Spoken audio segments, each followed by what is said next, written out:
Welcome. r/Talesfromtechsupport. When the drive for a new iPhone is too great, you get fired.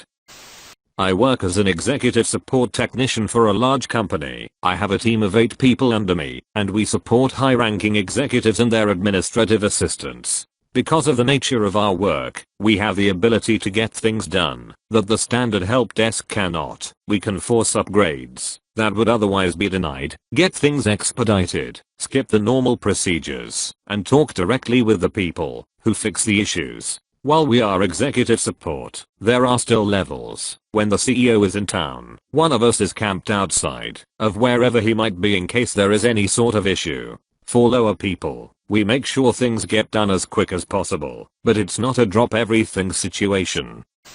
As we prepped for the releases of the new iPhones, we braced for the flood of I need this that inevitably happens. We slot in orders immediately for the top of the pyramid guys, and then work our way down, replacing, or sometimes having to tell them that they have to wait, because the device they have is too new to warrant replacing. So on Monday, the EA of a lower end exec put in a request to get both herself and the exec new 256GB iPhone X's. The exec was put on the approval list with a wait, but the EA was denied. She had just been issued an iPhone 7 a few months ago, and she began to raise hell about I have to support him, so I need to have the exact same phone etc. Still denied. On Tuesday, I get a ticket from the EA. iPhone will not turn on. Require replacement with attached ticket for iPhone X request. I send one of my drones out to investigate, and I immediately get a text saying I have to get out there. I get out there, and the iPhone is wet. Not just wet, but dripping wet, like just pulled out of a glass of water wet with a screen that could only be called heavily cracked. The EA states I was using it, and it fell into my water bottle. So we take the phone back to our area and I've called my manager over and we explain it. It's obvious what has happened. We've toweled it off, and when we turn it over, water drizzles out of the cracked screen. Well, as luck would have it, we had spares. So I pluck an i64GB rose gold iPhone 6 that was returned when the previous owner departed the company. I call and have the SIM reprovisioned. I reassign the phone in AirWatch, and I have the phone returned to the EA. 10 minutes later, said EA is at our door, ranting, screaming saying that she can't work like this, she needs a new phone, and if we don't give her one executive will make us give her one. I step in and tell her a permanent replacement is just beginning the process. We have had to issue you this phone as a loaner, so you can continue working until a permanent replacement is sourced. Wednesday, the approval process has come back denied for her replacement. The loaner phone is now her permanent phone. This info is relayed to the EA, who is fuming. Lots of executive will hear about this, and statements of I can't believe this is happening to me. How will I work? Wednesday afternoon, same EA, new ticket, iPhone broken, need replacement. I head out myself to see the issue and the phone looks like it was dragged behind a semi-truck for 100 miles. The screen is shattered, a big chunk missing out the top near the camera, big dents in the back. I calmly ask what happened. This phone was perfect this morning. The reply, well, since you gave me an old phone, my case didn't fit, and it slipped out of my hands and fell down the stairs. Well, okay, could you tell me when and what stairwell this happened? She does, and I take the mangled phone. I grab my manager, and we head off to the security office, and we pull the tapes. On the video we see the EA walking up the stairwell. Concrete stairs, metal handrail, your typical big building non-public stairwell. She reaches the top and proceeds to fling the phone, like one would skip the stone, down from the 6th floor to the mid-floor landing. Where it lands, she steps on it and then kicks it down to the 5th floor. It bangs off the metal fire door, and she picks it up, examines it and then tosses it down the stairs towards the 4th floor, bouncing off a few steps before landing on the mid-landing between 5 and 4. She picks the device up and pries a large section of something off the phone. We suspect this was a chunk missing by the camera, and then heads back up the stairs, running the phone against the cinder block wall as she climbs. So we grab a copy of the video, we head straight to ours, we sit with the personnel director, we show her the video, we show her the 2 damaged iPhones, we show her the tickets, I relay the abuse thrown to myself and my texts about how she demands an iPhone X and has taken to destroying company property to get it.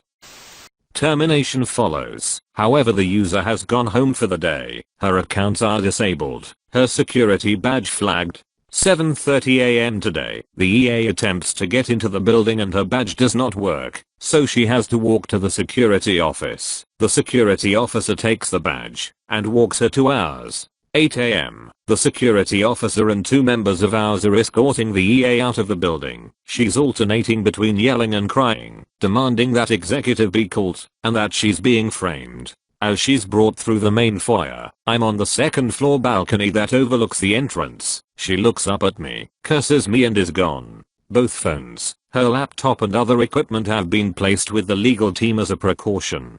Company policy when there is a messy separation. Maybe I'll buy my team pizza for lunch today. Seems like the right thing to do.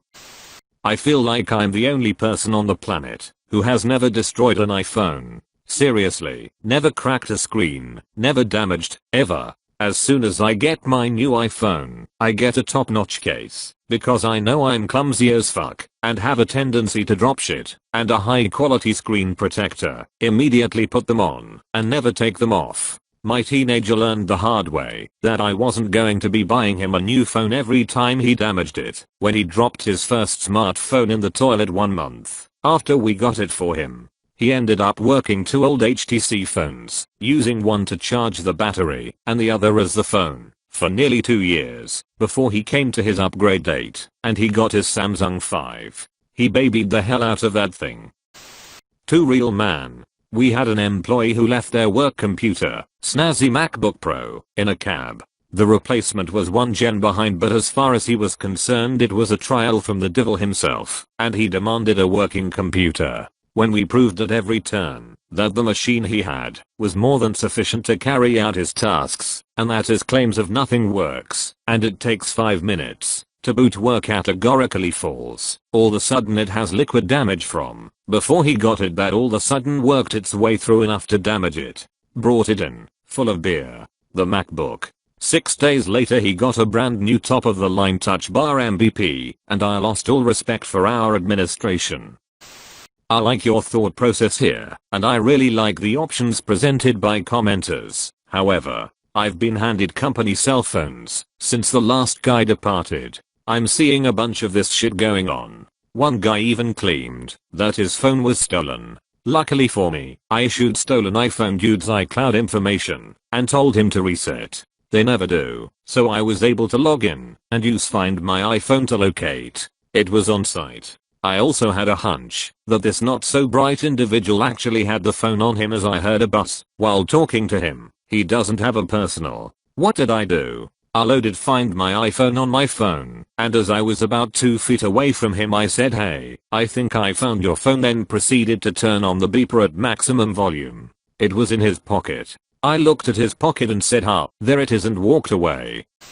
I worked at a company that had iPhones for upper management and I declined. They insisted and only wanted to port my personal number to the company service. It terrified me to let the company I worked for have that much access to my personal information, iTunes account, iCloud, and any other instance via remote locks and wipes. So carried 2 devices instead, buying a new personal phone and only using the work phone for work. I was right. When I separated they tried to make it a big deal to return my number and iCloud rights, and I just left the phone on the table and left the job side benefit. They had no way to call me post separation when things were difficult or muddy. My point is, I can't even fathom hitching your wagon to the work stuff for what is really a $1,000 trinket. I would pay real money to see that security footage though.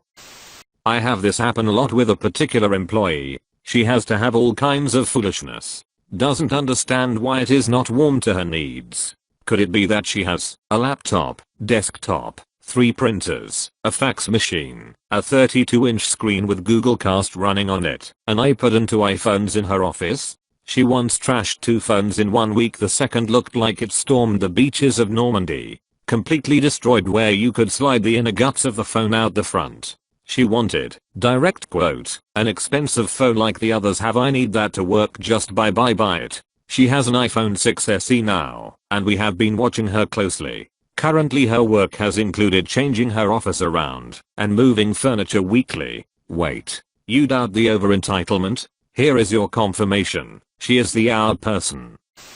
I worked in its support, and EAs were a gem. Just because they support executives, they think they are executives. It was a tech company, 12,000 employees. Even executives got denied hardware requests very frequently, strict policies, and the VP of it was actually a competent guy. We had the fortunate opportunity to be sarcastic with many people when they demanded to get the new laptop. Not a lot of company phones. We just walked them through what software and tool do they use that the laptop that was issued 6 to 12 months ago cannot support anymore. Apart from a very few cases, none could explain why do we need to replace a T420 with the newest Ultrabooks that came to market. Thank you for watching. If you enjoyed the video, hit like. If you would like to see more, feel free to subscribe.